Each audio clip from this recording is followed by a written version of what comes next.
Following yesterday's reveals, the Blizzard developer chat fleshed out some of those announcements a little more.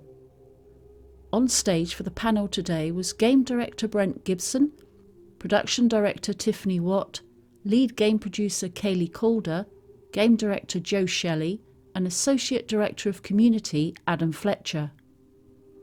Starting with the new Vessel of Hatred expansion, the team were keen to show some of the environments, many of which will be familiar to Diablo 2 players. We do know now that key areas from Diablo 2 will be returning, such as the Karas Docks and Travincal. In this expansion, 72 years have passed since we last saw these areas, and Blizzard hinted that we may come across some familiar characters. Blizzard stated that this new zone will contrast with the darker tones of the current game, but I would not expect to see sparkly rainbows, just a different atmosphere from the current zones. The expansion will start in an area called Rivergate, which was previously locked off from the rest of Sanctuary and Lilith's influence. Not surprisingly, Karas will serve as a central hub for the expansion, but the jungle areas around it will be greatly expanded compared to what we saw in Diablo 2. Expect some depth and scale, says Blizzard, as the living jungle folds into the architecture. Neyrel's journey continues in Vessel of Hatred, with Mephisto trapped in the Soul Stone as she searches for an answer on what to do with the stone. Players will discover the fate of not only Mephisto, but also Neyrel as she makes her way through Torajan. Players coming to the game for the first time with the expansion will not have to play through the original campaign. They will be able to head straight into the jungle of Torajan and pick the game up from that point. There will be a story recap to fill those players in on what has gone before. When it comes to a new class, well, Blizzard is not ready to reveal that, but they did say it is not the Witch Doctor as some fans thought it might be.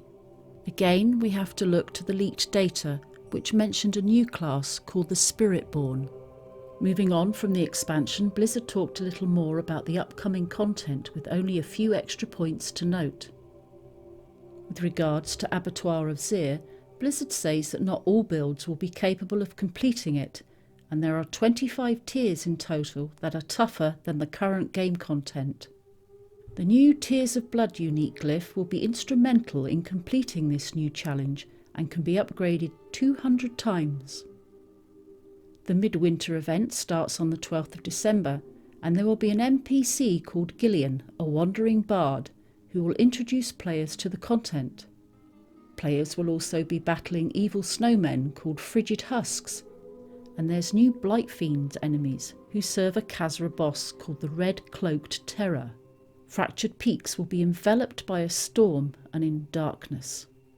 Expect new events, resources and seasonal rewards for this winter event.